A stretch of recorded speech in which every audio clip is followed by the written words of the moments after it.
अस्सलाम वालेकुम, आप देख रहे हैं के न्यूज एचडी में हूं हारिस अली शाह गिलानी। चलते हैं आज की अहम खबरों की तरफ।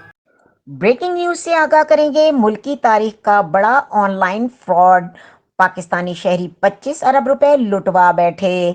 जावा आई नामी सरमायाकारी एप्लीकेशन ने पाकिस्तानियों के अरबों रुपए लूट लिए। न्यूज वेबसाइट प्रो पाकिस्तानी के मुताबिक एक अंदाजे के मुताबिक इस फ्रॉड एप्लीकेशन के जरिए पाकिस्तानियों से 25 अरब रुपए के करीब रकम लूट ली गई।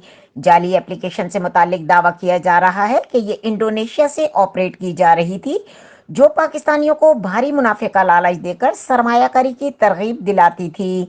मुल्की तारीख का सबसे बड़ा ऑनलाइन फ्रॉड, 4 मुलजिम गिरफ्तार। ऐप को अब गूगल प्ले से हटाया जा चुका है। मुतल्लका इदारों ने फ्रॉड की तहकीकात शुरू कर दी हैं। SECP की तरफ से ये मामला गूगल के साथ भी उठाया गया है। याद रहे कि इससे कबल भी ऐसे कई वाकयात रूनुमा हो चुके हैं जिसमें पाकिस्तानी शहरी अपना जमा पूंजी से महरूम हो चुके। मजीद खबरों और अपडेट्स के लिए हमारे साथ रहिएगा। तब तक के लिए अपना ख्याल रखिएगा। अल्लाह हाफिज।